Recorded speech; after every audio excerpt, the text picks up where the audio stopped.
सबसे बड़ा सवाल मैं आज जिस मुद्दे पर बात करूंगी वो बेहद गंभीर है, बेहद संवेदनशील है, क्योंकि मुद्दा है देश की सुरक्षा का, संप्रभुता का और अखंडता का, जिस पर पूरा विपक्ष आक्रामक है, हमलावर है सरकार पर।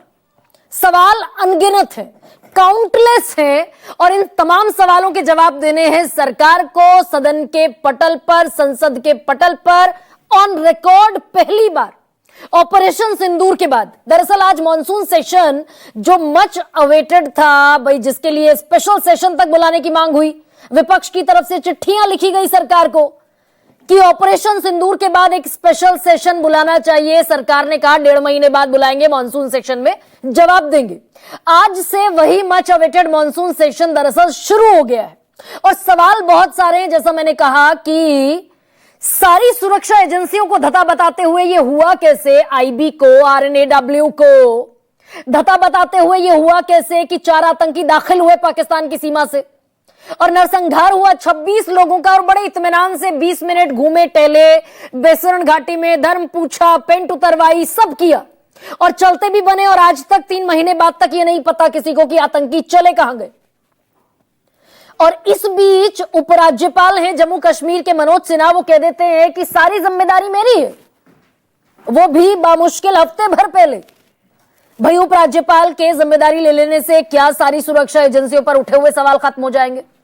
और फिर 6 से 7 मई की दरमियानी रात जो ऑपरेशन सिंदूर हमारी फौज ने लॉन्च किया, जिसमें तबाह कर दिए गए 9 आतंकी ठिकाने, पाकिस्तान घुटनों पर आ गया, मसूद अजहर रोता हुआ दिखा।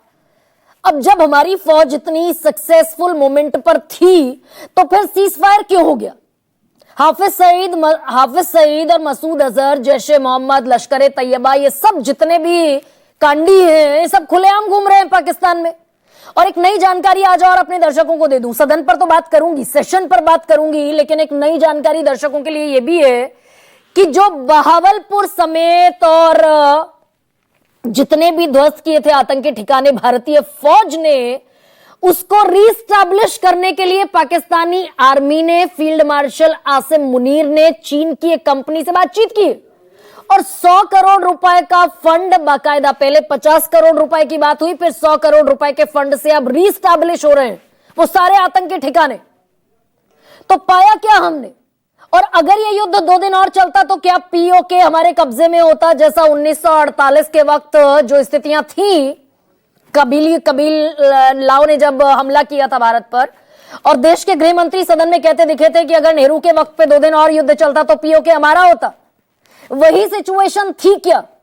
और वो भी तब जब कैप्टन शिव कुमार कहते हुए दिखे, अटैची हैं भारतीय डिफेंस सिस्टम के, वो कहते हुए दिखे कि भारत शुरुआती चरण में हमारी सेना को फ्री एंड था ही नहीं। निर्देश ये था ऑपरेशन के शुरुआती चरण में कि भारतीय वायुसेना पाक सैन्य ठिकानों पर हमला नहीं कर सकती थी। राजनीतिक नेतृत्व ने सैन्य प्रतिष्ठानों या उनकी वायु रक्षा प्रणाली पर हमला नहीं करने का निर्देश दिया था राजनीतिक नेतृत्व से। तो ये हमने हासिल क्या किया इस ऑपरेशन सिंदूर से, जिसमें सेना एब्सोल्यूट हमारी भारतीय फौज एज पर थी, सुपरसीड कर रही थी पाकिस्तान को। शहबाज शरीफ रोते हुए दिखा था। तो किस बिना पर, क्यों हमने सीज फायर का ऐलान कर दिया और क्यों राजनीतिक प्रतिबद्धता नहीं दिखाई दी? ये बहुत सारे सवाल है। और फिर डोनाल्ड ट्रंप चौधरी क्यों बन रहे हैं, ये भी सवाल है। 24 बार कह चुके सीज फायर तो मैंने कराया, ट्रेड की धमकी दी, व्यापार की धमकी दी, तो ये सारे सवाल हैं। अब दरअसल आज जो एडजर्न मोशन दाखिल किया गया था विपक्ष की तरफ से, मल्लिकार्जुन खड़गे कहते हुए दिखाई दिए कि हमने 267 के तहत ये कहा है कि सारा काम छोड़ दो और सबसे पहले इन जरूरी मुद्दों पर सदन में चर्चा करो। खूब हंगामा हुआ आज, एडजर्न हुई पहले 12 बजे तक, फिर 2 बजे तक, फिर 4 बजे तक। कामकाज कुछ खास हुआ नहीं, लेकिन हुआ ये कि कुछ महत्वपूर्ण बयान आज सदन के पटल पर आए हैं और सारे बड़े चेहरे हैं। देश के गृह मंत्री राजनाथ सिंह ने कहा, चर्चा कितनी भी लंबी खिंच जाए, मैं अपने साथी सांसदों को यह एश्योर करना चाहता हूं, हम चर्चा के लिए तैयार हैं। स्पीकर जब समय देंगे हम चर्चा करेंगे ऑपरेशन सिंदूर पर, पहलगाम पर, सीज फायर पर, डोनाल्ड ट्रंप पर। धर्मेंद्र प्रधान कह रहे हैं हम लोग सदन चलाना चाहते हैं, लेकिन ये राहुल गांधी और प्रियंका गांधी का पर्सनल ड्राइंग रूम नहीं है कि जिस भाषा में जिससे चाहे बात कर लेंगे। भारत की संसद है, सत्ता पक्ष से हर उस विषय पर हम चर्चा करने के लिए सहमत हैं, ये धर्मेंद्र प्रधान कह रहे हैं। किरण रिजिजू ने भी कहा कि केंद्र सरकार चर्चा के लिए तैयार है, विपक्ष लेकिन हंगामा जो करता है वो ठीक नहीं है। जेपी नड्डा राष्ट्रीय अध्यक्ष भी हैं, स्वास्थ्य मंत्री भी हैं, उन्होंने आज बाकायदा ताल ठोक दी, थोड़े नाराज भी दिखे। जेपी नड्डा ने कहा, इस सदन के माध्यम से देश में यह संदेश हरगिज नहीं जाना चाहिए कि हम ऑपरेशन सिंदूर पर चर्चा नहीं करना चाहते। हम चर्चा करेंगे और इस मुद्दे पर हर बात को सदन के पटल पर रखा जाएगा। तो इसमें उम्मीद ये बंधती है। और इसके आगे की एक और अपडेट ये भी है कि 2:30 बजे बिजनेस एडवाइजरी कमेटी की एक मीटिंग हुई, जिसमें सदन की पूरी लिस्ट बनती है कि भाई किस दिन किस बात पर चर्चा होगी। अब इसमें वक्त मुकर्रर कर दिया गया ऑपरेशन सिंदूर पर भी, और जो बाकी और विधायी काम है उन सब के लिए वक्त मुकर्रर हुआ है 25 घंटे का। 16 घंटे लोकसभा में और 9 घंटे राज्यसभा में, यानी टोटल मिलाकर 25 घंटे। अब क्या देश ये उम्मीद करे कि भाई इन 25 घंटों में एक एक सच सामने आएगा? सीडीएस ने जो कहा था, चीफ ऑफ डिफेंस स्टाफ ने जो कहा था, कैप्टन शिव कुमार जो कहते दिखे, मनोज सिन्हा जो कह रहे हैं और डोनाल्ड ट्रंप जो कह रहे हैं, उन सबका सच क्या सामने आएगा? उम्मीद की जा सकती है। सरकार कह रही है हम चर्चा के लिए तैयार हैं। अब लेकिन इसका कोई वक्त मुकर्रर अभी नहीं है। विपक्ष अड़ा हुआ है कि प्रधानमंत्री मन की बात करते हैं, विपक्ष की भी बात सुनना चाहिए और सिर्फ प्रधानमंत्री के ही जवाब को हम मानेंगे, एक्सेप्ट करेंगे। प्रधानमंत्री के अलावा कोई और सब्स्टिट्यूट बल्लेबाज नहीं चाहिए। अब दरअसल 23 से 26 तक प्रधानमंत्री देश में नहीं है। आज सदन शुरू हुआ, कल का दिन बीच में है, परसों प्रधानमंत्री ब्रिटेन और मालदीव्स के दौरे पर चले जाएंगे, तो अभी चर्चा की तारीख तय नहीं है। गौरव गोगोई कह रहे हैं कि हम बीएसी की बैठक से बेहद दुखी हैं, बिजनेस एडवाइजरी कमेटी की बैठक से दुखी हैं। गौरव गोगोई कांग्रेस के वरिष्ठ नेता, लोकसभा में उपनेता भी हैं। उसमें सरकार ने अपने एजेंडे को तो शामिल कर लिया, अपना ग्रामर तो बना लिया, लेकिन विपक्ष की मांग को नहीं माना। खासकर ऑपरेशन सिंदूर पर हमारी मांग यह है कि प्रधानमंत्री का दौरा जरूरी है, लेकिन ऑपरेशन सिंदूर पर चर्चा सत्र की शुरुआत में होनी चाहिए। जब सबसे जरूरी काम है तो सबसे आखिर में चर्चा क्यों होगी? लेकिन जो स्टोरी ऑफ द डे है, जो पॉइंट ऑफ द डे है, जो मैं अभी आपको बताने वाली हूं, बड़ा महत्वपूर्ण है।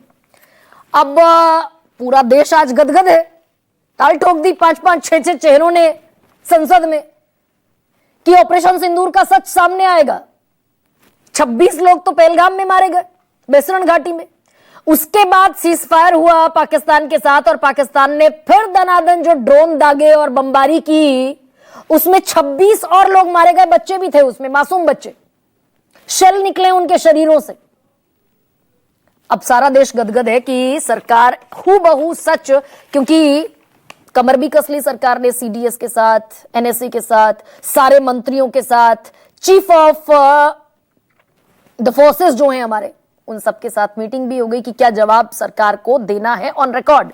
लेकिन प्रधानमंत्री मोदी ने आज दरअसल संकेत इस बात का दे दिया, यह आप तक पहुंचनी खबर बड़ी जरूरी है। आज उन्होंने मानसून सत्र के शुरू होने से पहले सदन के बाहर से, पार्लियामेंट के बाहर से मीडिया को एड्रेस किया, और हूबहू जो उन्होंने कहा वो मैं आपके सामने रख देती हूं। प्रधानमंत्री ने कहा, यह मानसून सत्र देश के लिए गौरव है, विजय का उत्सव है, विजयोत्सव है। एक एक शब्द पर गौर कीजिएगा। दरअसल पॉलिटिक्स इतनी ही महीन चीज है कि चर्चा क्या करने वाली है सरकार और किन बातों पर जवाब देने वाली है, प्रधानमंत्री ने आज देश के सामने रख दिया। जिसे समझना हो समझ ले। प्रधानमंत्री ने कहा, लोकसभा राज्यसभा दोनों सदन एक सुर से जुड़ेंगे, एक सुर से यशगान होगा। विजय उत्सव है ये मानसून सत्र। ऑपरेशन सिंदूर में भारत की सेना ने जो लक्ष्य निर्धारित किया था वो 100% अचीव कर लिया गया। आतंक के आकाओं के घर जाकर 22 मिनट में ऑपरेशन सिंदूर के तहत उन्हें जमींदोज किया गया। हमने सिद्ध करके दिखा दिया। इसमें मेड इन इंडिया सैन्य शक्ति का नया स्वरूप दिखा। अब विश्व के जिन जिन भी लोगों से मैं मिलता हूं उनमें मेड इन इंडिया के प्रति आरक्षण दिखता है। तो संसद एक सुर में विजय का भाव प्रकट करेगी तो देशवासियों को प्रेरणा मिलेगी। अब मैं प्रधानमंत्री ने जो कहा वो सुना देती हूं आपको। ये मॉनसून सत्र एक विजयोत्सव है। पूरी दुनिया ने भारत की सैन्य शक्ति का, भारत के सैन्य के सामर्थ्य का रूप देखा है। तो यशगान होगा सरकार का, एक सुर से विजय का शंखनाद होगा, विजयोत्सव होगा, जय जयकार होगी, तारीफें, कसीदे गढ़े जाएंगे, या फिर जब फौज डिसाइसिव विक्ट्री एज पर खड़ी थी तब राजनीतिक प्रतिबद्धता दिखी क्यों नहीं, पीओके हासिल क्यों नहीं हुआ, इस पर चर्चा करती सरकार दिखेगी। कुछ और बयान सुनाते। ऑपरेशन सिंदूर के बारे में आपने जो दुनिया को बताया, हमको बताया, हिंदुस्तान के लोगों को बताया, उसकी बात कर रहा हूं। हमारे को इंफॉर्मेशन तो देना चाहिए। इस हाउस के माध्यम से देश में कहीं यह संदेश नहीं जाना चाहिए कि सरकार पहलगाम और ऑपरेशन सिंदूर पर चर्चा नहीं चाहती। हम चर्चा करेंगे, हर तरीके से करेंगे। बीएसी मीटिंग के अंदर जो उल्लेखित एजेंडा होता है, उस एजेंडा में सिर्फ सरकार के अपने जो उनके बिल्स थे, उन्होंने सिर्फ उन बिल्स का ही व्याकरण किया था एजेंडा में।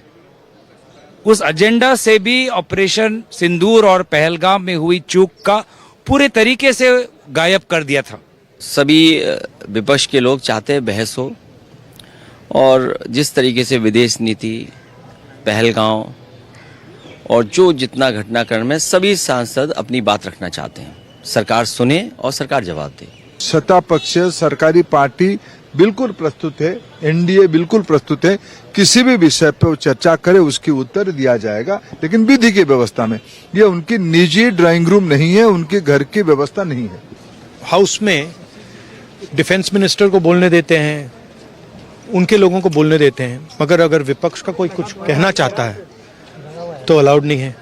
मैं लीडर ऑफ ऑपोजिशन है, मैं लीडर ऑफ ऑपोजिशन हूँ, मेरा हक है, तो मुझे तो कभी बोलने ही नहीं देते हैं। यह भी दरअसल आज एक मुद्दा उठा। अब ऐसे में आज का सबसे बड़ा सवाल आपके सामने रखते हैं। ऑपरेशन सिंदूर पर विजयोत्सव मनाएंगे। सबसे बड़ा सवाल यह है, क्या सच भी बताएंगे? और राहुल के बोलने पर रोक टोक सच है या मन में खोट?